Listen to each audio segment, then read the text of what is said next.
Kujam Prasanna Vadanam Dhyayet Sarva Vignoopashante Prahlada Narada Paradhara Pundarika Vyasamrita Sukha Saunaka Bhishma Talbyan.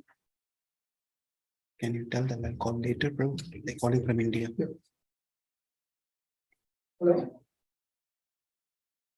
Yasyatma Bhutasya Guru Prasadhat Aham Vimuktohi Sharira Bandhat Saropadeshu Purushottamasya Pasyange Padma Pranato Nityam Prahlada Narda Paradhara Pundarika Vyasamrita Sukha Saunaka Bhishma Talbyan Rukman Gaudo Vibhishna Palgunadin Punyan Imam Parama Bhagavatam Namami Janmadi Asyato Itra Taschat Tre Suja Abhignya Swarat Tene Brahma Hridaya Adi Havaye Mukhyantiha Suraya Tejo Vari Mritam Yata Vinimayo Yatrat Sarvamrisa Dhamna Svena Sada Nirastakoham Satyam Param Dhimahi Nihama Kalpataror Galitam Palam Sukhamukad Amritam Dhruva Samyuktam Vibhata Bhagavatam Rasamalaya Moraho Rasikha Bhuvi Bhavukaha Narayanam Namaskritya Naram Chaiva Narottamam Devim Saraswatim Vyatam Tatodayam Udirayet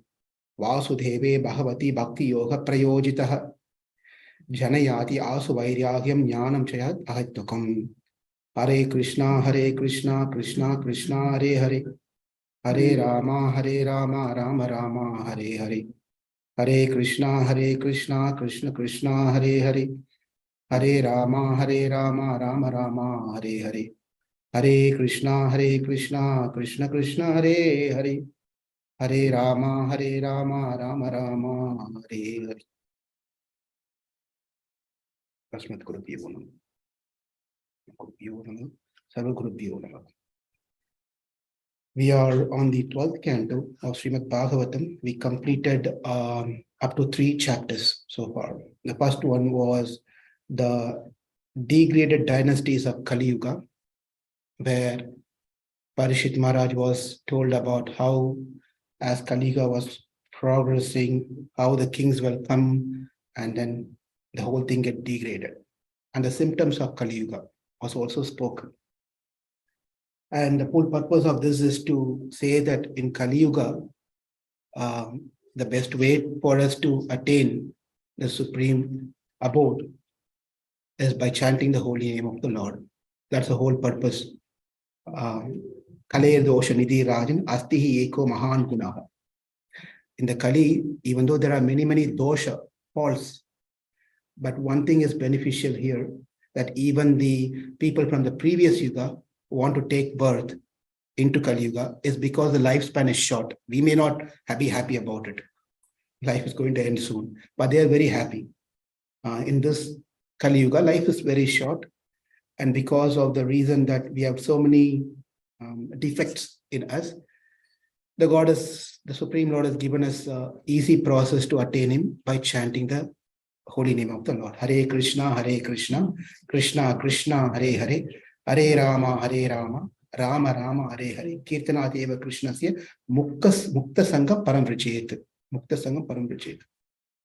So that's what we saw in the previous classes.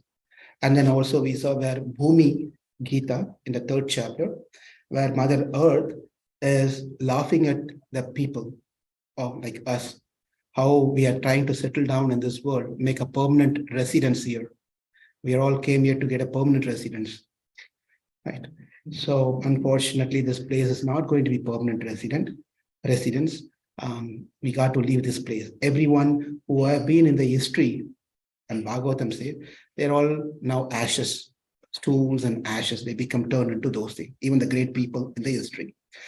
Therefore, what are you people are trying to do was a question by Bhumi, and then she was laughing at all of us. After telling this, the 4th chapter of the 12th canto is what we are going to enter into. It is the 4 categories of universal annihilation.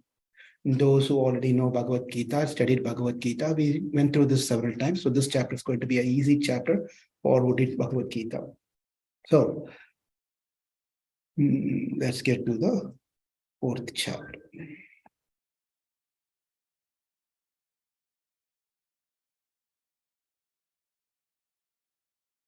Over here, Parikshit, Sukadeva Goswami is telling a simple calculation of what is Brahma's lifetime. Brahma's lifetime, as we all heard several times, 4 yugas are there. Each yuga has a certain number of years, 432,000. Twice is Dwapara, 3 times is Treta Yuga, 4 times is Satya Yuga. So that's called yuga.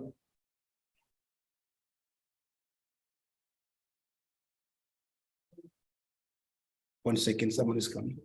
Please come. Hare Krishna. Yeah.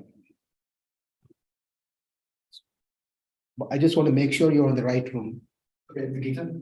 Okay. So you came for the Gita recitation? A study group. I had a yoga class and they told me there was a Gita study group at 10:30. Sorry, I'm like. No, that's fine, but This is Srimad Bhagavatam class. I don't know about this Yeah. Gita study. There is a Gita program outside. I think you have to ask people. Yeah. Sorry, guys. No, that's okay. No. Yeah, but you can come back if you don't have the. Okay. Thank you. Yeah.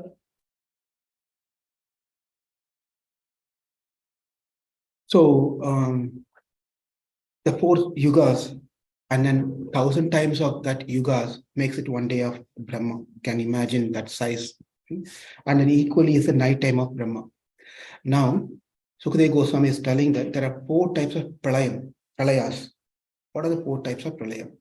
Nitya pralaya, Naimitika pralaya, Prakrita pralaya, Adyantika pralaya. This whole, we're not going to into the slokas, as you all familiar with this one. We'll just quickly go through these 4 pralayas. Pralaya is Srishti. Please come. Welcome back. Your name? Christopher. Christopher. My name is Lal Gopal Das. Lal. Yeah. Nice.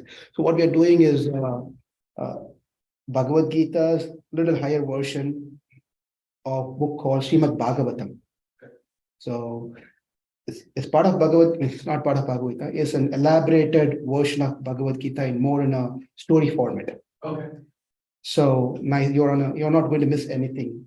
Bhagavad Gita and Bhagavatam are pretty much same. So the Bhagavatam has 12 volumes and we are in the 12th volume. Okay. And you came on the right time. Oh, perfect. You're going to get the essence of what we covered so far. So the creation, the world, the everything of 3 things. One is creation, maintenance, and annihilation, destruction. This happens. Creation happens in different levels. I create also. I create some things. I produce progeny, children. Right? My father produced me. My grandfather produced my father. And it goes on. Production happens. Animal does that. Birds does that. Every living entity produces something or the other. That's called creation. Now, the topic is about annihilation, about destruction. Destructions are 4 types. Nitya, Naimitika, Prakrita, Adyantika. Of this can be categorized into 2. Nitya and Naimitika, 1 type. And then Adyantika and Nitya and Adyantika falls into 1 category. Prakrita and Naimitika falls into another category. Don't worry about the terminologies. I'm going to help explain further here. What's happening on a daily basis? Everything that we hear is people keep dying. Constantly people keep dying. This is called Nitya Pralaya. Pralaya means destruction. People keep dying is also a destruction, but this not happen the mass. It happens on the individual basis. Individually, people keep dying. That's also a destruction. But when we say dying, we should also know because I'm just adding some extra points here from Bhagavad Gita perspective. It's not that we are dying, it is the body which is dying. We never die. We never die. Atma never dies. It's only the body which dies or get distracted. What happens to the Atma? Atma again takes another body, becomes a horse, becomes a human. In a human, he may be born in India, America, Russia, Australia, wherever he may be born. So that is Nitya Pralaya. Now, what is Naimitika Pralaya is where the calculation has been given. that the 1,000 yugas together makes it one day of Brahma. You're familiar with these names, right? Brahma. Brahma's the creator. Yeah, Brahma's a creator. But he has a lifespan. Like you have a lifespan, I have a lifespan, he has a lifespan. Just for us to understand his lifespan, it is said the human live for 100 years, 100 into 365 days. No one reaches 100 years, but in general, we are live for 100 years, 365 into 100 days. 100 years. Brahma, the whole thing is divided into 4. Kali Yuga, we are in Kali Yuga. Kali Yuga is 432,000 years. We are 5,500 and some years. Lot more years to come to get completed with Kali Yuga. When Kali Yuga is over, again Krita Yuga starts. Dwapar Yuga starts. And then, Trita Yuga starts, Dwapar Yuga starts, and then again Kali Yuga comes. This cycle goes on. When 1,000 such cycle goes on, that is one day of Brahma. When that Brahma wants to take a nap, he wants to go to sleep. His daytime is over. He's going to sleep. When he sleeps, there are 14 planetary systems in one universe. There are multiple universes are there. Every universe are like a cookie cutter. It's all identical. Every universe. Each universe has 14 planets. There are many other planets, but primarily these are 14 planets are there. 7 up, 7 below. We are on the 7th planet, Bhuloka, Bhuvarloka, Satyaloka, Tapaloka, Maharaloka, Janaloka, Satyaloka. Like that, there are 7 lokas are there, 7 talas are there. Now, when Brahma goes to sleep, what happens is Bhur, Bhuva, Swarga. These 3 planets immerse into water. Completely gone. Finished. When he goes to sleep. When he gets up in the morning, again these 3 planets comes to existence. He recreates that one, comes into existence. And because of a cause of something is being a cause of this destruction, this is called Naimitika Pralaya. Naimitika means a causal destruction. There is karma is called Nitya Karma, Naimitika Karma, Kamya Karma. There are 3 types of karma. Nitya Karma is we get up in the morning, do our puja, do our chanting, do our whatever we're trying to do. Meditation, for example, meditation, go to work if you go to work. These are all Nitya Karma. Every day we have to do this. Right? Naimitika Karma is karma happens on an occasion basis, triggered by something else. Amavasya, Paurnami, right? Or Janmashtami. These are changes, the date changes, but that will bring some cause for our karma action. That's called Naimitika Karma. Similarly, because Brahma went to sleep, that become a cause for the destruction of these 3 planets. That's why it's called Naimitika Karma. Now we finish Nitya Karma on an individual basis, Naimitika Karma on a group basis, but not entire, only 3 planets. Prakrita Karma is next one. Prakrita Karma is when Brahma finishes a day, he goes to sleep, this Naimitika Karma happens. That like that, 1,000 years, thousands of years, when Brahma becomes 100 years, you know the calculation by now. When Brahma becomes 100 years, that means his lifetime is finished. Everything is finished. It's going to be Prakriti, means the Prakriti, the material nature, the entire creation, where it came from, it goes back. Okay, where it came from, Prakriti, Mahan, Ahankara. Ahankara, Satvika Ahankara, Rajasa Ahankara, and Tamasa Ahankara. And then Tamasa Ahankara and Rajasa Ahankara is neutral. From Tamasa Ahankara comes Pancha Tanmatra, Pancha Bhuta. From Satvika Ahankara, Manas, mind comes generated, mind gets generated. And then Pancha Karmendriya, Pancha Nanendriya. This comes. This makes it as 24 elements. The 24 elements get produced like this. When you calculate all this, we've done this one, so I'm going fast. 24 elements, when you add from the Prakriti to Mahan, to Ahankara, to Satvika Ahankara, Rajasa Ahankara, what's the other one? Satvika, Rajasa, Tamasa, Ahankara. When you add all these things, it will come to 24 elements. The school of thought which studies about these 24 elements are called Sankhya philosophy. There's a different school of thought, Sankhya philosophy. When you add 1 to the 24th, that is the 25th, that is Jivatma, the living entity, Atma, living entity, each one of us. That's the 25th element. 26th, there are schools of thought which only focus on the 25th element, right? 25th element. And then when you add another element, 26th element, that is Paramatma, Bhagavan, 26th element. Then that's a school of Bhakti, school of Bhakti. So there are 26 total elements are there. As well. Now what happens is that when the destruction, Prakrita Pralaya happens, that means everything which exists now, it goes to Layam. Layam means it goes to its original place. We are in Alayam. Alayam is right here. Alayam means, you know what Alayam means? It's a temple. It's a place of worship.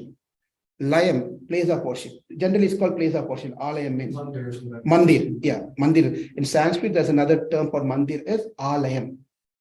Like where we go to our original position. Layam, from where we are in a conditioned state. From conditioned state to we go to our original nature, our original position. That means we're becoming Layam. We're becoming one with that. Now, one with that doesn't mean we become that. We derive those qualities and nature of that which were supposed to originally be. We are not so right now. We are all away from the originality of what we are supposed to be because of thinking ourselves as a body. I'm so and so. I'm black. I'm white. I'm Chinese. I'm American, and so forth. When we are free of this designation and we understand, no, every changes is only to the body, it is not to the Atma, then we focus on the Atma. As Bhagavad Gita says, the way of focusing on Atma is through doing Karma Yoga and Jnana Yoga. By performing Karma Yoga and Jnana Yoga, we'll come to a realization of, that's called self-realization. When a person becomes self-realized, then he thinks, oh, that means he is also Atma, he is also Atma, she is all she. Is nobody is going to think she and he. Because she and he is only to the body. But your Atma, he is Atma, every one of us are Atma. That means there's not one Atma, there's multiple Atmas. If there are multiple Atmas, that means they cannot function by themselves. Someone has to control them. Someone should be controlling them, assigning them to be born so and so. Right? So who could that be? Then you start contemplating on that aspect. Then there should be Ishwar. Someone who controls everything. That is God. When he comes to that realization, then he starts performing Bhakti Yoga. Bhakti Yoga. So through the process of Karma Yoga and Jnana Yoga, one becomes realize of the Atma. Through the process of Bhakti Yoga, one can realize Paramatma, the Bhagavan feature. So what happens is that everything goes back in the same order it appeared, and it becomes one with the Supreme Brahman or God. Becomes one with God. Again, at the time of creation, everything comes back to existence. This is what constantly happens. The Srishti, the creation and destruction keeps happening. When the complete destruction happens and comes one with God, that is called Prakrita Pralaya. Prakrita Pralaya. Nothing exists. Nothing exists. One exists. What is it? One? Yes. The Supreme Lord exists. Someone calls us Brahman, some calls Mahavishnu, someone calls Krishna. However, whatever, the same one Brahman. It's not that another wrong idea everyone has is that there are many gods. There's only one God. There's the same philosophy in Christianity, Islam, and many other schools of thought. Even in the Sanatana Dharma, Hindu religion, there's only one God. There are many, many representatives of gods are there. That is what we worship as so and so. Right? So now that is called Prakrita Pralaya. Now we understood Nitya Pralaya, Naimitika Pralaya, Prakrita Pralaya. Prakrita Pralaya is common, Nitya Pralaya is common to everyone. Naimitika Pralaya is common to everyone, Nitya Pralaya is to individual parties. Now the fourth is called Adyantika Pralaya. Adyantika Pralaya is also not common. It is individual based. That means what happens in the Prakrita Pralaya is every one of us, we become in a dormant state. like as good as a matter. This matter doesn't speak, doesn't know what it is. This doesn't know what it is. Like that, Atma becomes in a dormant state. It doesn't in an active state, in a Prakrita Pralaya stage. Everyone will be sleeping nicely. Right? Like that. At the time of creation, when all this Mahan and Ahankara and everything get created, Atma gets its own body based on its karma. This keeps going on as long as we have karma. And you know what karma means. Karma is a collection of reaction, is waiting for one to be exercised. It could be a good deed or could be a bad deed that we did in our previous lives. That's all collected. That's how you're born and so. I have born so and so. Every one of us born. That's based on karma. As long as we have karma, we are going to keep on taking birth in different bodies, different places, different universes. We have to keep on going. When the karmas are completely drained and finished, where do we go? That place where we go, we never have to return back. If we go there, and that is also called as pralaya, because you're once for all done coming back into this world. That is called Adyantika pralaya, very well known as moksha, liberation, salvation. That only happens when all the karmas are finished. As long as we have karma, even little bit of karma, we have to keep going up and down in different planets. Sometime rich man, sometime poor man, sometime handsome, sometime ugly, sometime as monkey, sometime as an elephant. All different bodies we take. Sometime as a plant, sometime motionless rock. All these bodies we take. So four pralaya, nitya happens to everyone. Constantly we keep dying. Naimitika, when Brahma goes to sleep, that happens. Prakrita, even Brahma is finished. All the Brahmas are finished. And the fourth is the one that most of us are aspiring for, Atyantika Pralaya. That means I don't want to take birth again into this miserable world. It doesn't matter whether it's Satya Yuga, Krita Yuga, or whatever Yuga is. I don't want to take any more birth into this world. I want to return back to the spiritual world. Any questions? So, is that a form of destruction, or it is when you're aspiring to not come back, or is like you said, it's salvation rather than destruction? So Pralaya, yeah, it's called Pralaya just because you're finishing, you're ending the whole thing. You're taking rebirth is destroyed. Okay. There's no more, you have to come back. So your In that called, destroyed. yeah, your karma is all destroyed. Right? So after the karma, all 14 gets dissolved. 14 planets. No, only 3 gets. Prakrita Pralaya. Bhur, Bhuva, Swarga.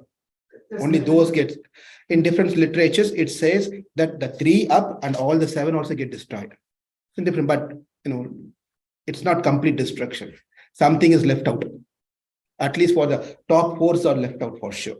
Okay, when Brahma also dies, that time too, those 4 still. No. When Brahma is finished, all the elements are gone back. Right. Earth, water, fire, air, ether doesn't exist. Nothing exists. Right? It all goes back to its original state. It has Mula Prakriti. It becomes Prakriti. Prakriti is like, you can't even define. It's something, it's a mass thing. It doesn't have a size of its own. It's also unlimited, by the way. Prakriti is also, because it said, the Shastra Veda says, there is, the Prakriti is 1/4. Ekapada Vibhuti, Tripada Vibhuti. The 3/4 is the spiritual world. Even though it says the measurement as 3/4 or 1/4, believe it, even this 1/4 is unmeasurable. Why? Let me tell you. This is above a spiritual world and below is a material world. Above the spiritual world and material world is divided by the Viraja Nadi, a river called Viraja Nadi. That means the only boundary for the material world is that Viraja Nadi. Only boundary for the material world is Viraja Nadi. But on the left and right and bottom, there is no limit. We don't know how far it goes. So it's very hard. Even the Prakriti is so big, we cannot imagine how big that is. Okay, any other questions on this?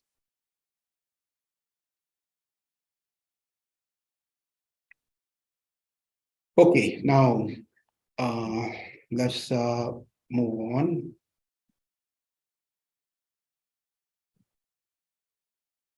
So again, I closed my Bhagavatam.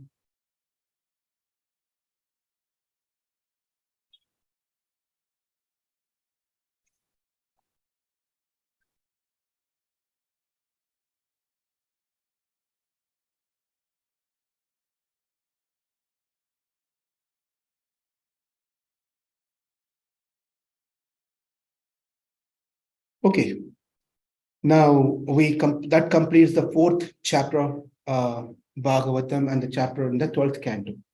So now the fifth one is Sukadeva Goswami final instruction to Maharaj Parikshit. Final instructions. Now we're getting into the final instruction, which means another 2 classes or 3 classes, we should be done. Two or 3 classes, we should be done with Bhagavatam. And then we have to start applying Bhagavatam in life, which is the toughest part. Let's move on to the 5th chapter. I'm going to get to 5th chapter here.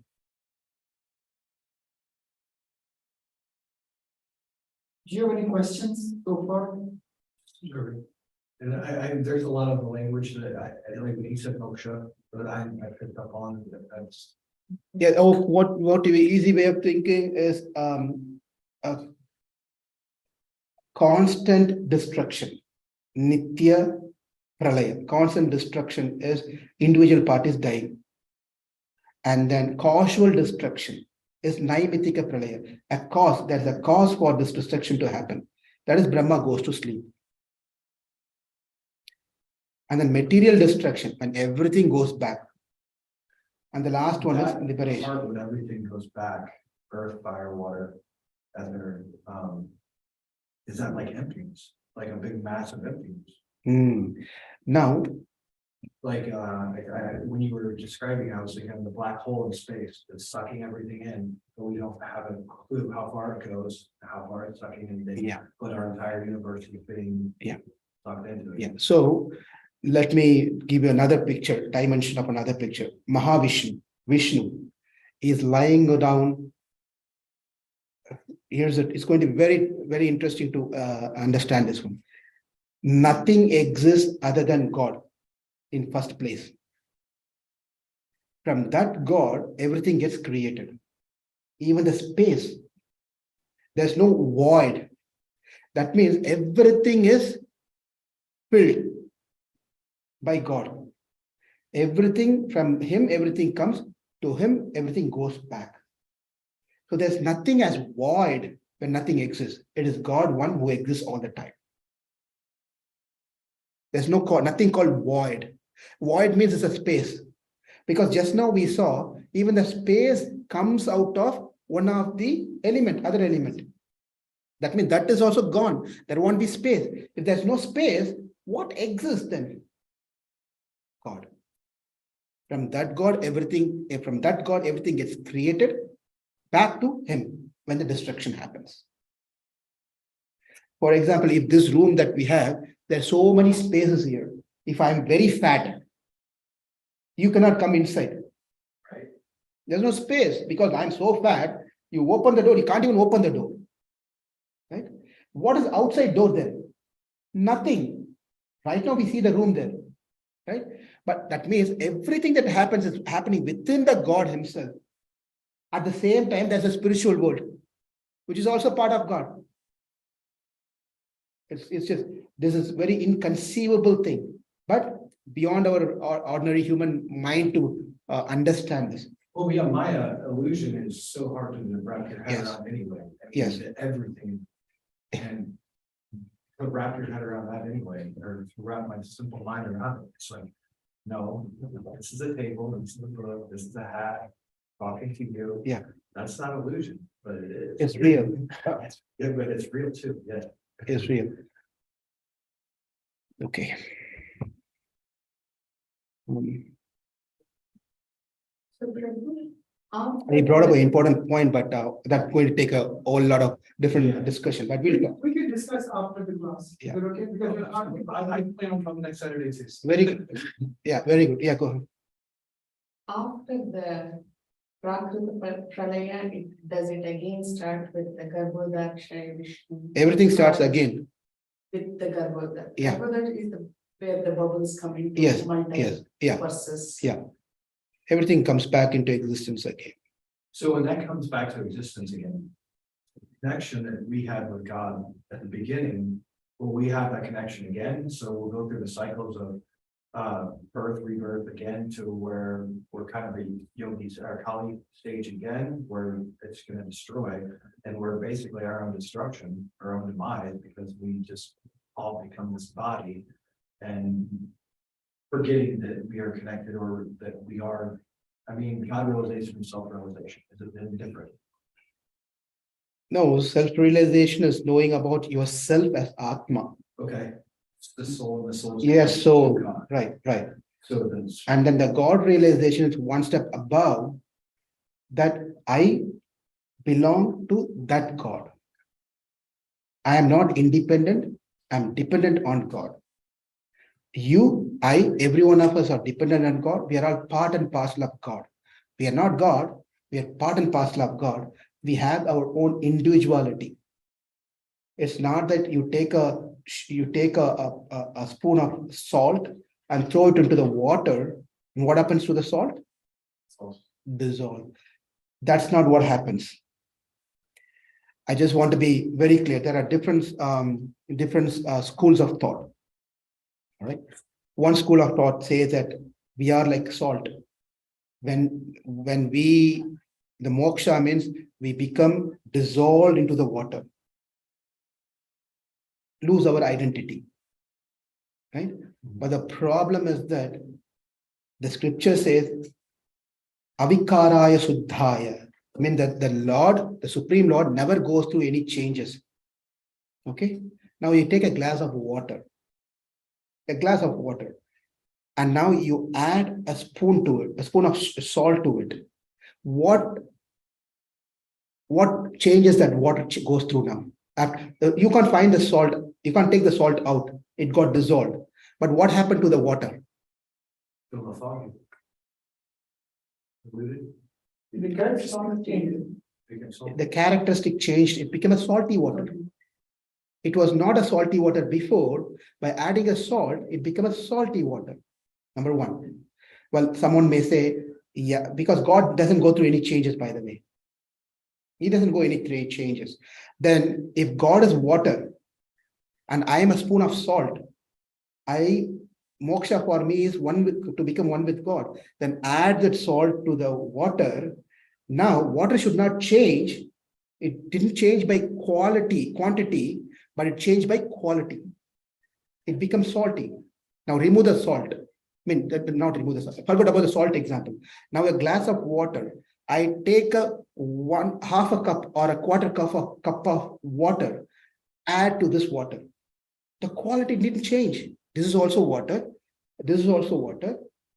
My previous theory argument was it changed the quality, right? But I added a quarter water into this one. The quality did not change. But what happened? Quantity changed. It became quarter cup extra. Make sense?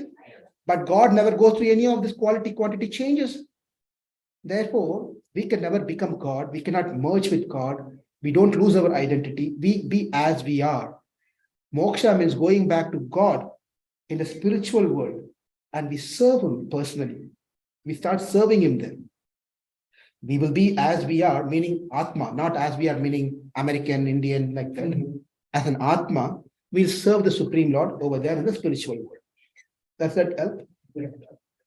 Yeah. So whatever we see in this world is all temporary, but it is not an illusion. That's another point I just want to make sure. It's not illusion. Otherwise, there's no point in me talking something to you, because according to that theory, I'm an illusionary person. If you are real, I am illusion, then why ever you want to hear to someone who's illusion? If I am real and you are illusion, what is the point me telling to someone who is illusion? There's no point. Does it? No, I have had this like conflict within me because of what I read and then I try to understand it. Yeah. That's why I was like, I need to find this. Yeah. So the point here is when we are giving instruction, that means a person who's giving instruction should be real. And the person who's hearing should also be real. Otherwise, there's no point giving any instruction to anyone because everything is Maya. Everything. First of all, Krishna shouldn't have spoken Bhagavad Gita at all, by the way. It wasn't. You shouldn't have spoken, sorry. You shouldn't have spoken Bhagavad Gita to Arjuna. You know the Arjuna conversation and Krishna's conversation. That's a book you have there. Yes. There's a conversation of constant a question and answer and instructions going on, right? But if Krishna is God, then whom he talking to if everyone is illusion, Maya? There's no point, right? The first thing then we have to tell is, oh, you are Maya, then give me your wallet. Why you need a wallet? Why you need a bank account? Why you need a family? Why you need any of these things? So none of us are false. None of us are Maya.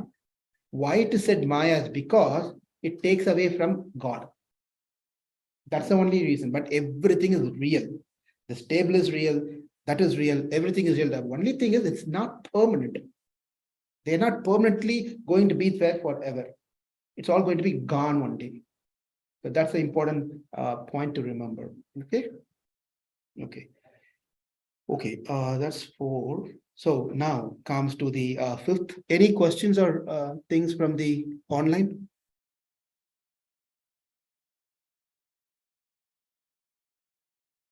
Chapter 5. Sukadeva Goswami's final instructions to Maharaj Parikshit. So just to give you especially, you've been here for the first class here for Srimad Bhagavatam. There was a conversation between a king who's been cursed to die in 7 days. He's been cursed to die in 7 days. His name is Parikshit.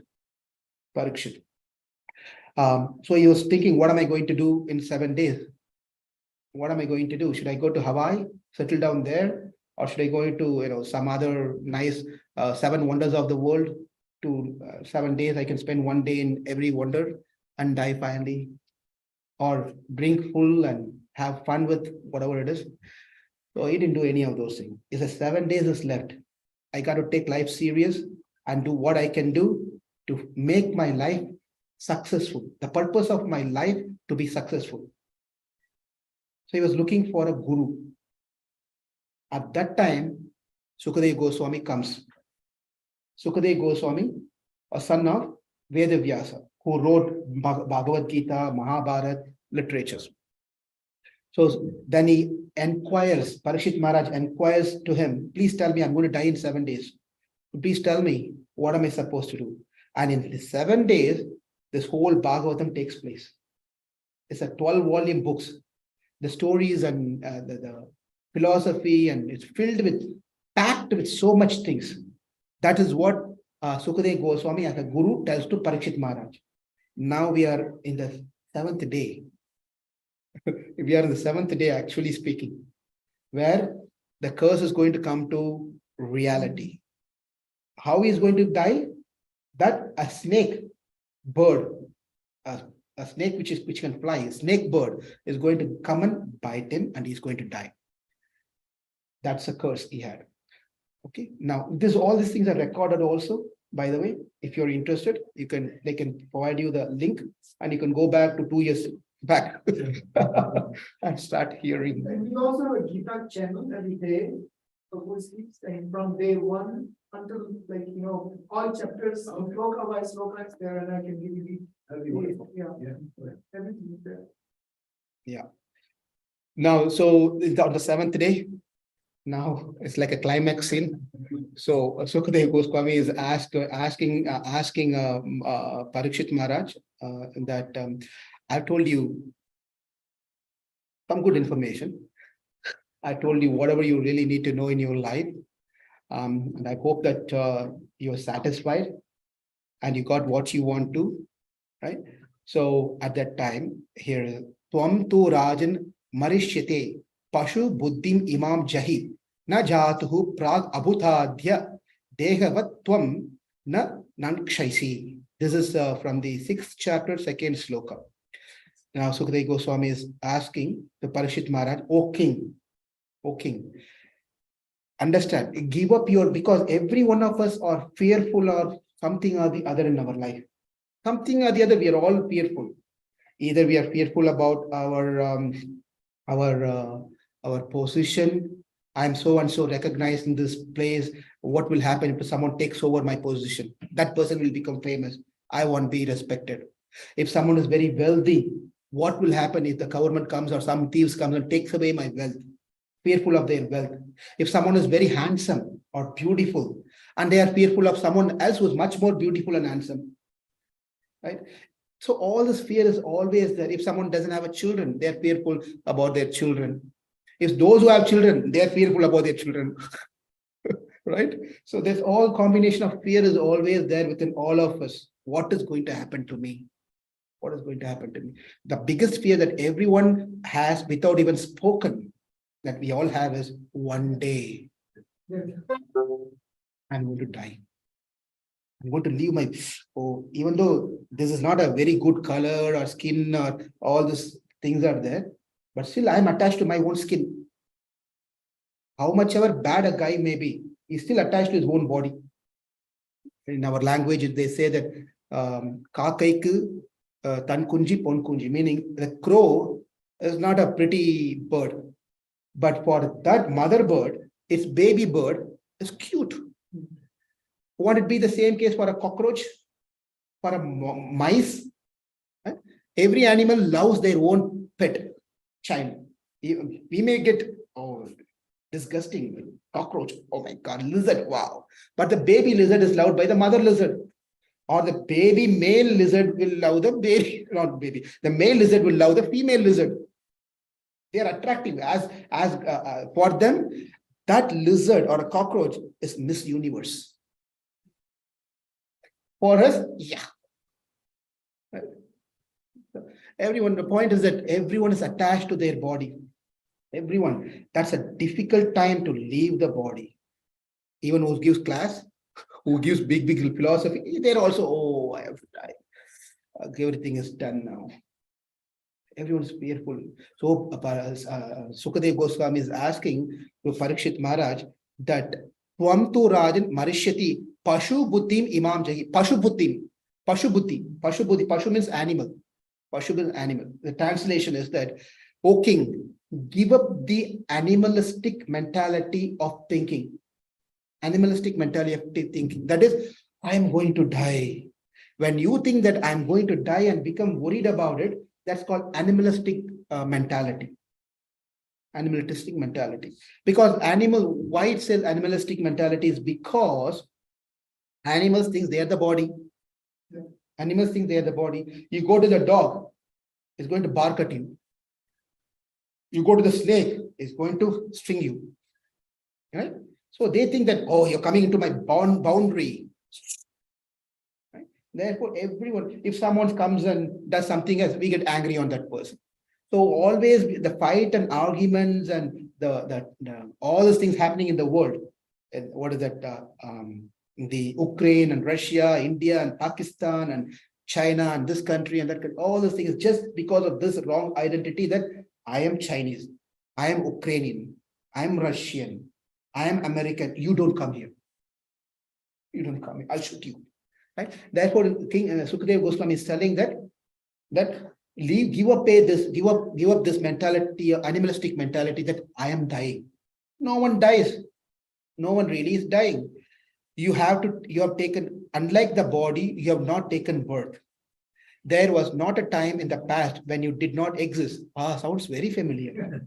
Second chapter, 11th or 11th sloka, right? Natve jaham jatunasam, natve naha janadipaha. It says, never was a time that you did not exist, I did not exist, you exist in the past, I exist in the past also, you will exist in the future, I will exist in the future. This is an important point. That means Atma will exist all the time.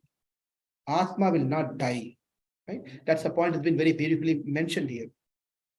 Na bhavishyasi bhutva tvam putra pautradi rupavan bijan kuravad dehadir Vyatrikto yata nalaha. You will not take birth, birth again in the form of your sons. And sometimes we think when I die, I'll become a grandson of my son, granddaughter of my daughter. Right? They want to continue. Come on, enough of you already had enough with your daughter and son. Why you again want to come up their father and their son and children? That's an attachment. Give up that means. Swapne yata shirasi siddham. It says that in a dream, when I'm sleeping, I may feel that someone is coming, cutting off my head. And that's screaming. And you get up your children and your wife. What happened? Are you okay? Oh, okay. Okay, my head is still here. I thought someone chopped off my head. But when you come to reality, when you wake up, you're still there. Everything is still there, right? You didn't die. It's a dream. It's a dream. So the translation says that in a dream, one can see his own head being cut off and thus understand that his actual self is standing apart from the dream experience. Similarly, a person who wakes up, now the wakes up, what the meaning of waking up is not from your night to morning wake up. When you waken up internally, when your consciousness woken up, now that we are all sleeping, really, even though we are speaking, we are looking at me and I'm looking at you and doing all these actions, internally, if the self-awareness is not awakened, that means we are still sleeping. If we still not understand, I am this Atma, I'm not this body, there is Paramatma, there is Supreme God, I need to get connected with him, and that is called awakening. If that has not happened, we are all walking by sleeping. We are sleeping and walking, and we are sleeping and eating. We are sleeping and going to job. We are sleeping and doing all those activities. Really, we are not awakened yet. That's what has been told here. Next, Ghate binne kata kasha akasha syad yata pura evam dehe mrite jivo brahma sampadyate punaha. This is verse number 5. Verse number 5. When a pot, you take a clay pot, you just stone it, take a stone and break it, right? When the pot is broken, the pot which doesn't have anything inside, you break the pot. What happens? What was inside the pot? Empty. What? Space. Air. It was there. When you break the pot, what happened to the space? Is the space changed? This is the same space. Before it was covered, the space, whatever the space, now just, here is a space. I have a space here. Now I'm closed it. Inside there's a space, right? Outside there's a space. The space is still there. Yes? But before it was closed. Now it was opened. We are covered, the Atma is covered by this pot called body. The pot called body. The body is taken, Atyantika Pralaya. That's the fourth Pralaya. When the body is totally taken off, then the Atma is still the same. It doesn't go through any changes like the pot went through the changes. It is a natural position. It will not change. That's what has been told over here. Na Tatratma Swayam Jyotir. This is the 8th. Akasha iva chadhara dhruvo anyanto pamastataha. Here it says that the soul within the body is self-luminous. The Atma, it is like, you have a lamp. And then you close the lamp with something on the top, right? The lamp is still there. When you take the covering off, now the lamp spreads its light everywhere. Before that, it was covered by something. When you remove the covering, it becomes bright all over the place. Likewise, the Atma is right now covered by this body, karma, and vasana. Therefore, our thoughts are all limited to think only about this body. I'm only concerned about myself, my body, my extended family, my nation, my country people, all those things. When the body is taken out, that means our karmas are finished. They are no more bound. Then our knowledge becomes limitless, becomes self-luminous, means it just spreads everywhere. That is what has been told in this particular sloka. Evam atmanam atmastam atmanaivamsha prabhu buddhyanumana karpinya vasudevanu chintaya. Now he's coming to a point saying that vasudevanu chintaya. Chintaya means constantly contemplate, meditate about Vasudeva. Vasudeva is another name of Krishna. Krishna. So the translation is, my dear king, who's going to die on the seventh day. So he's giving the final instructions. My dear king, by constantly meditating upon the Supreme Lord Vasudeva and by applying clear and logical intelligence, you should carefully consider your true self and how it is situated in the material body. Then we have to, that means consider yourself, think about, you're not this body, you are just a material body, like you stay inside your car, inside your apartment. You don't become a car, you don't become an apartment. You're staying inside the apartment, your house, but you're not the house. You go into the car, you're not the car. Likewise, you're not the body. You're not the body. You're just inside. You've taken the body for a lease based on your karma, and this body is going to be gone. Therefore, don't waste your time. Start contemplating of Vasudeva Chintaya. Concentrate and meditate. Chant the name of the God, Krishna. Hare Krishna, Hare Krishna, Krishna Krishna, Hare Hare, Hare Rama, Rama Rama, Hare Hare. Don't be worried.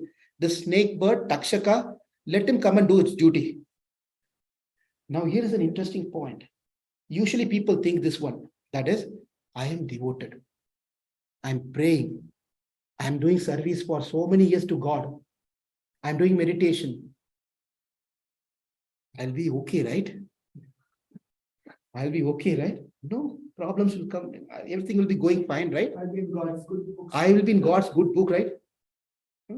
I'll be good. That's a gentle. Now here is the.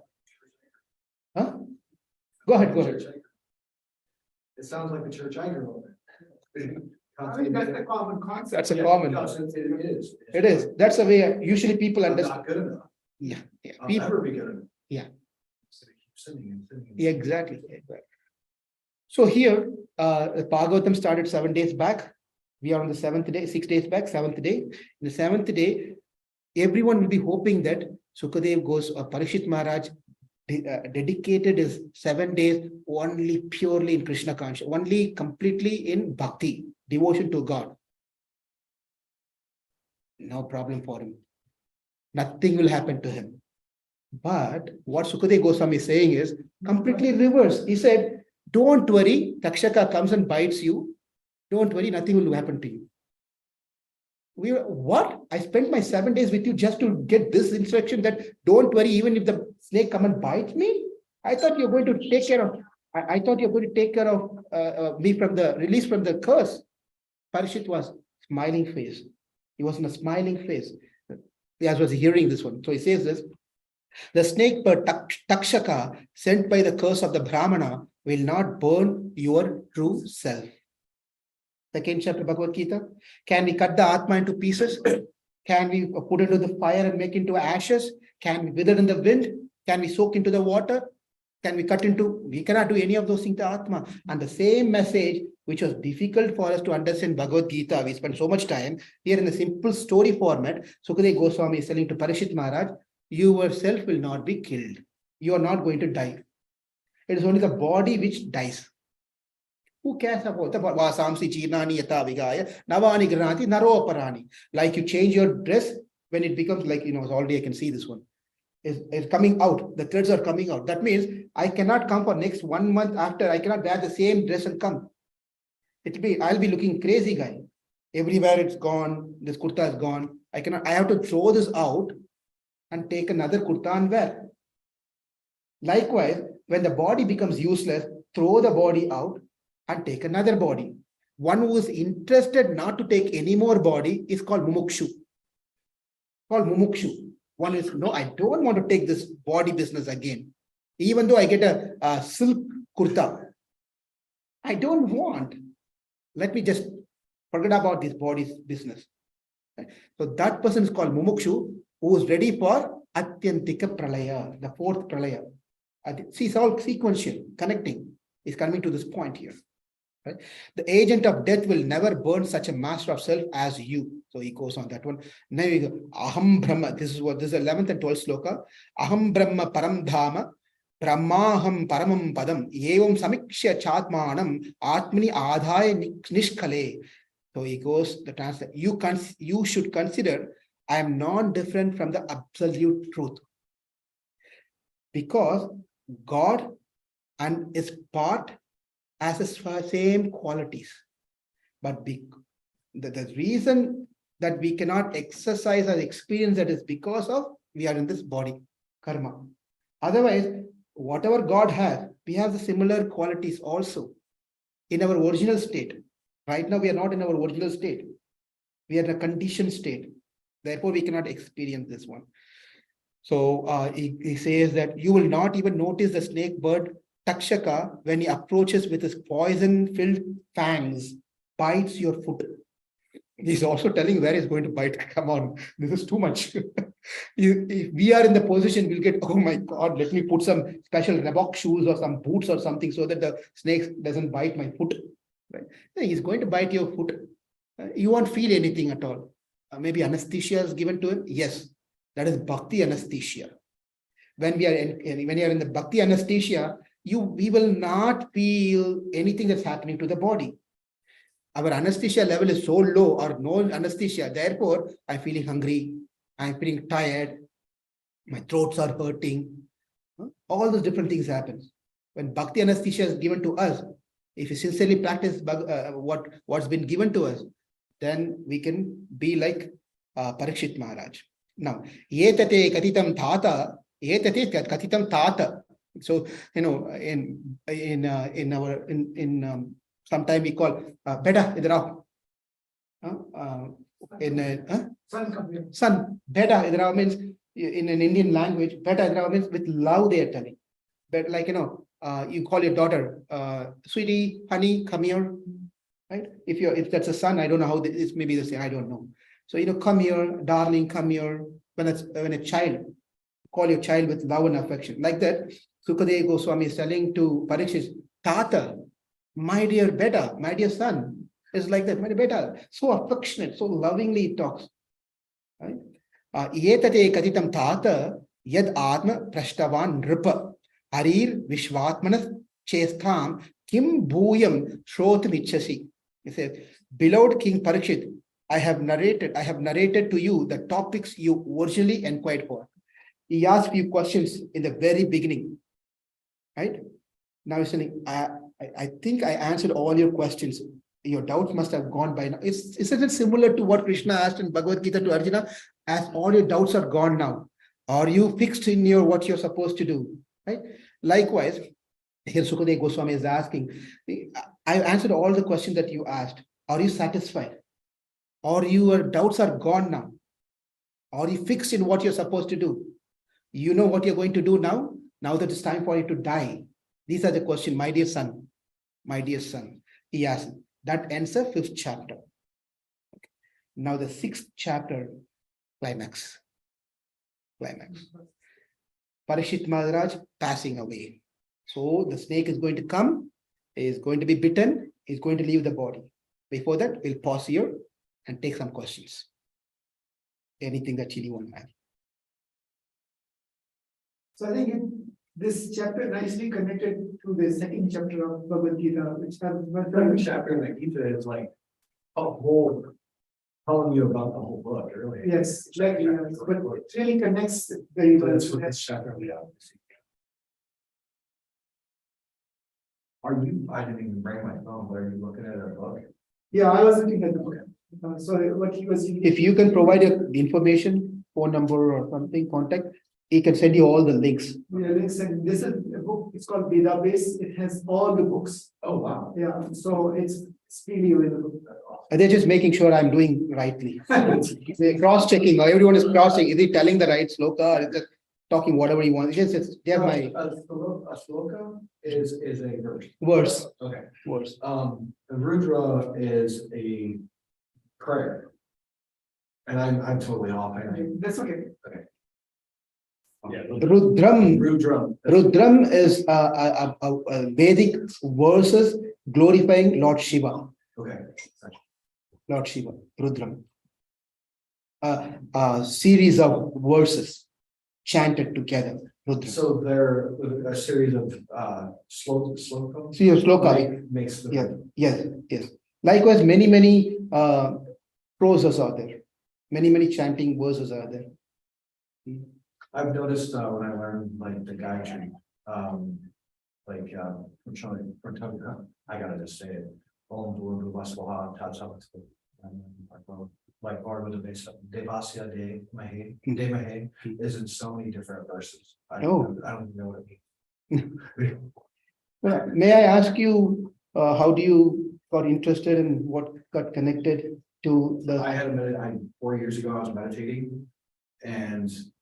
I may turn this camera towards our special guest here, Christopher. So here. Maybe a lot of people online. Oh, yeah, everyone. So my name is Christopher. Are you all able to hear online? Yes, Prabhu, we are able to hear him. Okay, please speak little louder. So 4 years ago, I was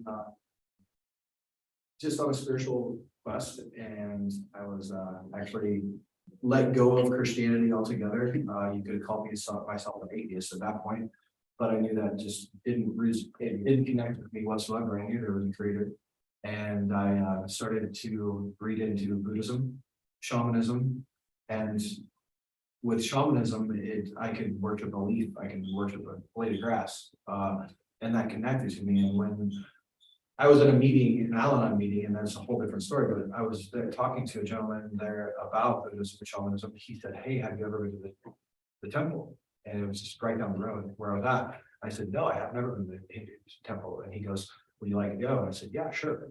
When? He goes, "How about right now?"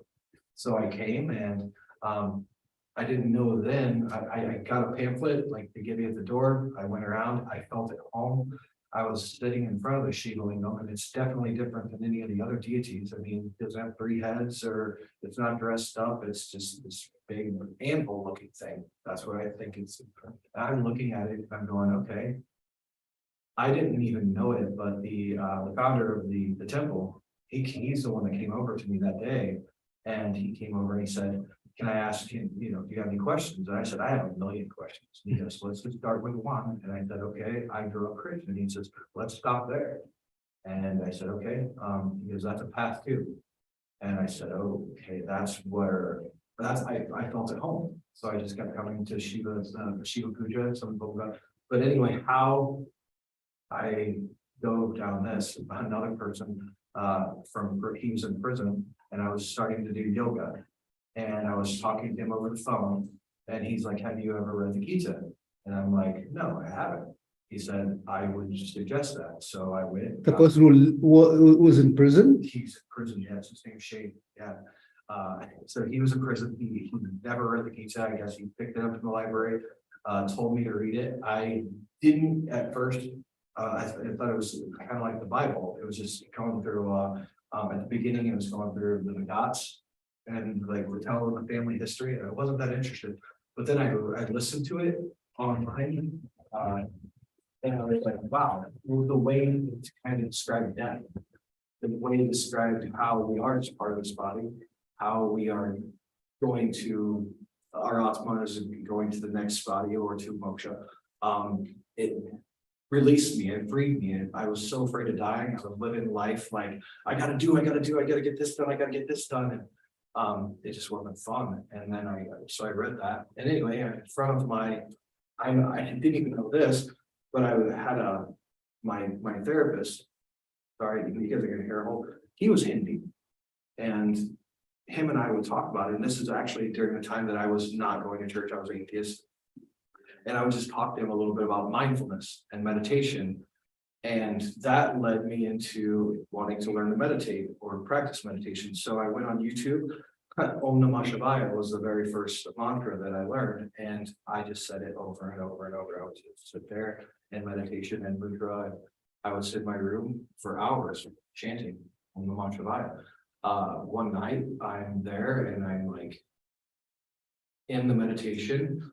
And I had visuals anyway during meditation, but this one was like a big opening door and a man who was very like, you could feel the energy off it. It was so intense that it was scary. And I'm just like with my eyes closed, and it was a silhouette.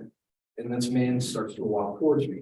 As he starts to walk towards me, everything starts to get a blue aura around it. He starts to like, I could not see him, what do I say? See any facial expressions or anything, but as he got closer, the blue aura gave me the lines, the eyes and everything, and he was so intense that I thought he was gonna hurt me. Like, I'm going, whoa, this man is going, like, what? And I just said, okay, keep breathing, stay in here, stay in here. And he came up and he sat down and lotus in front of me. And if you can imagine, I'm meditating and I'm sitting down, I go like this. Because he was that big. He was like in front of me and I'm like that. And I looked up at him and I opened my eyes. And when I opened my eyes, that's when he turned around. But it wasn't like a turnaround like, I'm leaving you. It was more of a, I turn around, follow me. You've been searching. I'm going to show you a way. And so like that was 3.5, 4 years ago, and here I am. So, thank you. Very interesting, very nice, inspiring. Thanks. It's been something. It's been I think it's orchestrated. I was never supposed to be born a Christian, and I wasn't supposed to. I mean, I was obviously, but I feel at home now. So now it's just like finding my place at home. Yeah, interesting that when you came here and we told that you may want to find something else, and you came back again. There's another. Yes. No, Yeah. you could have just gone. Yeah, I was. Yeah, I can't. I heard about this class probably a month ago. Mhm. And I just was out of town in Colorado for 2 weekends, and so I didn't make it. And then the other, like last week, I had to go to driver's license bureau. That's all mass. Who cares? But I missed it. Like I wasn't going to show up. I was going to show up like a half hour late. And I was like, like today again, I'm going to show up late, but I was gonna be late. And I wasn't going to show up. And I was like, no, just go. You got to get there. So Yep. go ahead. Wonderful. Last 3 weeks we are not there. Right? Last 3 weeks. I mean, Oh, really? you can give me your contact, so we can send you emails. Absolutely. Or you have my email? I don't think I have. No, okay. I'll give you my email. Then we can, we meet every Saturday, but we also have a program tomorrow evening if you're free. You can come to, we meet at down. Okay. So you can come there, and you can have dinner there. Listen to lecture by a different person, but I'll focus most of us will be there. So, He meant to say from a better person. Listen, lecture from a better person. Actually, as you were talking, I was like, yeah, this is the perfect person to actually learn from, because I could feel your energy, and you were just kind of like, there was a little bit of humor to what you were saying. Yeah. I was like, like, when someone does you and they're trying to teach you, it's like, oh, okay, I didn't go to sleep. Okay, we have few more minutes. If anyone wants to add anything from online. Hare Krishna, Babaji. I have one quick question, Babaji. Sujana, please. It's been a long time you asked any questions. So, one quick question, Babaji. I mean, like, is dreams are real or not, Babaji? Huh? Dreams are not real or not? Dreams. Whatever the dreams are. Oh, dream. The question is dreams real or not? Okay. The karma we have is Sanchita karma and Prarabdha karma. So the Sanchita karma is not active yet. Prarabdha karmas are, but God is so merciful. What He does is sometimes our karmas, we don't really have to physically go through pain or suffering or even enjoyment for that matter. Sometimes they are given in the form of dreams. We may get feared of something, or we may, fly and become like a president of United States in a dream. Right? These are good karmas and bad karmas. Sometimes God makes us to enjoy or suffer to make our things smoother, finish in dreams. That's one thing, one answer. Second answer is some of the dreams are all based on various collections of thoughts or interaction that we had during the daytime. or during our lifetime. 20 years back, I would have seen, I would have, last month, I would have gone to St. Louis Zoo and saw a camel. Okay. Then I went to a circus last week. I'm just making up something. And I saw, a different type of some animal, say elephant. And I go to another show in downtown, and they're having some sort of a demon makeup and they're doing some things. So one fine day I'm sleeping. I remember all this in my memory bank. It's all collected in my memory. I saw a camel. I saw an elephant. I saw a demon dressed up, a man dressed up like a demon at a show something. And I saw a Star Wars serial or something. All this are that thing. When I'm sleeping, I may get something mix of all these things also, because of various collections that I have. It may be a mix of many of those things. It of no value to us at all. Okay. Some dreams are no value. Some dreams are given to us due to our karmas. And the special ones are those where the dreams comes as a mercy of God in some forms, right? They can have an interaction with God. Krishna comes in their dream, right? Or you're traveling to some yatra, going to some place. All those things are special dreams. Thank you, Prabhuji. Thank you. Any other questions?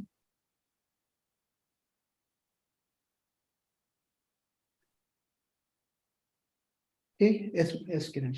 You know how Rukmini is one of our littlest participants. She's not here today. At the end of every class, she says, I like this whole class. I have never said it, but I like this class too. I think you're forced to say because the seventh day. No, Bhagavatham is coming to an end. And I feel like I have acquired the taste for hearing thanks to you. And I would like it to continue. I hope it is, once you did the Gita, Bhagavatam. We also did Ramayana. So you do Ramayana, continue with Bhagavatam when join the every Sunday morning, we have a Bhagavatam lecture. Ramacharya Prabhu gives. Sunday morning, you mean the Bhakti Vaibhav? Yeah. But that requires Bhakti Shastri. Oh, and you guys. Yeah. Okay. Not a Join Bhakti Shastri. That is no qualification really needed for that. It is a systematic study of 4 books. Okay. Bhagavad Gita, the Nectar of Devotion, Nectar of Instruction, and Ishar, 4 books. So Ramacharya Prabhu is giving it. We did it 2 years ago. So you are listening. I did not. I discontinued. I will start again. So I think you can join that class. So you can join anytime or? I think he's. One second, let's, I think let's finish it. So they all can also go and take care of their water. Any specific questions? If you start Ramayana, We did once. I am in one more time. Okay. I didn't attend the Ramayana class. So Recording is also available. But Oh, really? yeah, it's available. okay. We are not uploaded in the YouTube channel, but it's there. I can provide you the link. Okay, But anyway, not to say that I will not do anything. so please, I hope it continues. God willing. Whatever Krishna will. Thank you very much. Thank you all very much for joining us. And we'll see you again. Hare Krishna.